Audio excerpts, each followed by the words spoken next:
So hello friends and welcome again. तो आज के इस इम्पोर्टेंट मार्केटिंग कंसेप्ट वीडियो में हम जानेंगे लॉयल्टी स्टेटसेस के बारे में। तो कई बार ऐसा होता है कि जब हम मार्केट में जाते हैं अपने फ्रेंड्स के संग, फैमिली के संग, we do prefer a brand over others. No harm in that. But marketeers generally अगर हम बात करें लॉयल्टी की, तो ब्रांड लॉयल्टी को मार्केटियर्स जो हैं चार अलग अलग तरीके से देखते हैं। यानी कि कस्टमर्स को मार्केटियर्स जनरली चार अलग अलग ग्रुप्स में क्लासिफाई करते हैं depending on their brand loyalty status. तो सबसे पहला तो हार्डकोर लॉयल्स, यानी कि ये वो कस्टमर्स हैं जो वही ब्रांड लेंगे और कुछ भी लेके राजी नहीं होंगे।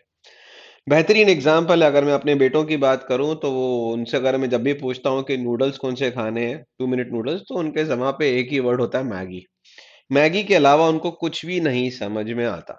ना तो उनको यिप्पी पसंद है, ना ही उनको टॉप रैमन, कोई भी ब्रांड उनको पसंद नहीं है। अगर उनसे बोलो तो वो हमेशा बोलेंगे पापा मैगी, वरना कुछ भी नहीं। तो वो हार्ड कोर लॉयल्स की कैटेगरी में आएंगे, जहां पर एक ही ब्रांड लेते हैं हमेशा and they are okay with that, switch करके राजी नहीं है। अब मार्केटियर्स को हार्ड कोर लॉयल से क्या फायदा है? So hard core loyal customers marketeers को हेल्प करते हैं समझने में उनकी प्रोडक्ट की यूएसपीज और स्ट्रेंथ्स क्या हैं। तो जब वो ऑब्जर्व करते हैं इस तरीके के हार्डकोर लॉयल्स का बाइंग बिहेवियर, तो इनको हिंट्स मिलते हैं कि हमारे प्रोडक्ट में सबसे ज्यादा बड़ी स्ट्रेंथ या हमारी यूएसपी क्या है।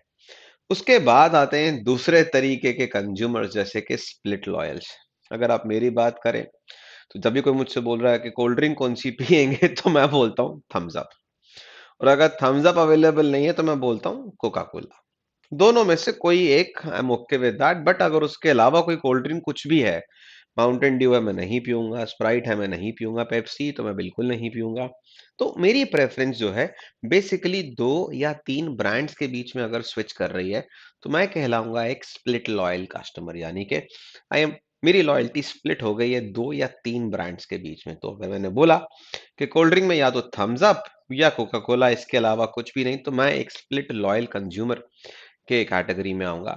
अब स्प्लिट लॉयल्स जो हैं वो हेल्प करते हैं आइडेंटिफाइंग मोस्ट कॉम्पिटिटिव ब्रांड्स। तो मार्केटियर्स जब स्प्लिट लॉयल कस्टमर्स को स्टडी करते हैं, उनको समझते हैं, तो उनको समझ में आता है कि मेरे ब्रांड के अलावा ये कस्टमर और किस ब्रांड की तरफ इंक्लाइंड है। अगर जब मेरा ब्रांड अवेलेबल नहीं होता तो किस ब्रांड की तरफ ये कंज्यूमर या कंज्यूमर जा रहा है, इसका मतलब कि ये मेरे ब्रांड के क्लोजेस्ट कॉम्पिटिटर्स को मैं आइडेंटिफाई कर पा रहा हूँ, राइट। तो यहाँ तो खैर किस्मत की बात है कि कोका कोला और थम्स अप दोनों एक ही कंपनी के ब्रांड्स हैं। बट हाँ, अगर मेरी तीसरी चॉइस होती मिरिंडा, तो जाहिर सी बात है जो क्लोजेस्ट कॉम्पिटिटर होगा वो होगा मिरिंडा, राइट। तो ये हो गया स्प्लिट लॉयल्स। तीसरा जो हमारा कैटेगरी है दैट इज शिफ्टिंग लॉयल्स। ये वो लोग हैं जो समय समय पे अपने ब्रांड्स को चेंज करते रहते हैं। तो कुछ दिन पहले मेरा ब्रदर इन लॉ आया, मैंने कहा भाई जूते तो बड़े शानदार लिए तूने।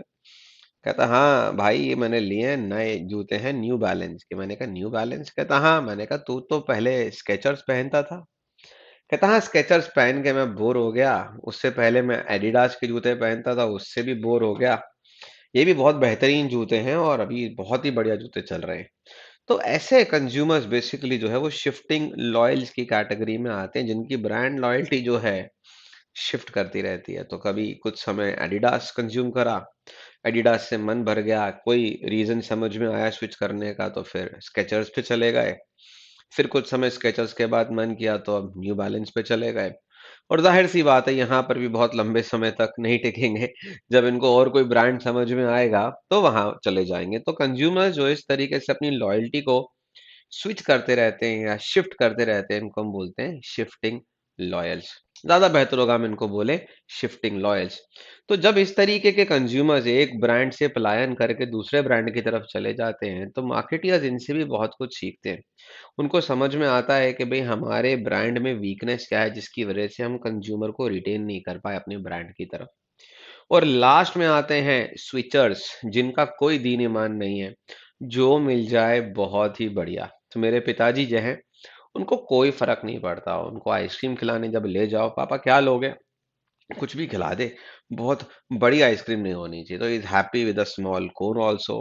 उनको चॉकोबार भी अच्छी लगती है, कप में एक स्कूप डाल के दे दो तो उनको उसमें भी वो भी उसमें भी खुश रहते हैं। तो इस तरीके के कंज्यूमर्स जिनकी कोई ब्रांड लॉयल्टी नहीं है, जो मिल जाए उसको लेकर खुश हैं, बढ़िया हैं, उनको बोलेंगे हम स्विचर्स। तो सबसे ऊपर hardcore loyals, no compromises, split loyals between 2 और 3 brands, they keep on changing those brands only, एक नहीं तो दूसरा, दूसरा नहीं तो हद से हद तीसरा, और तीसरा शिफ्टिंग लॉयल्स, समय समय के बाद उनकी लॉयल्टी अलग अलग ब्रांड्स की तरफ बढ़ जाती है और नए नए ब्रांड्स को अडॉप्ट करते हैं। और लास्ट में स्विचर्स जिनका कोई भी प्रेफरेंस या कह लीजिए दीन ईमान नहीं है किसी भी ब्रांड को लेकर, राइट। सो आई होप ये वीडियो आपको पसंद आया होगा और इससे आपके काफी सारे concepts on various loyalty statuses भी क्लियर हो गए होंगे।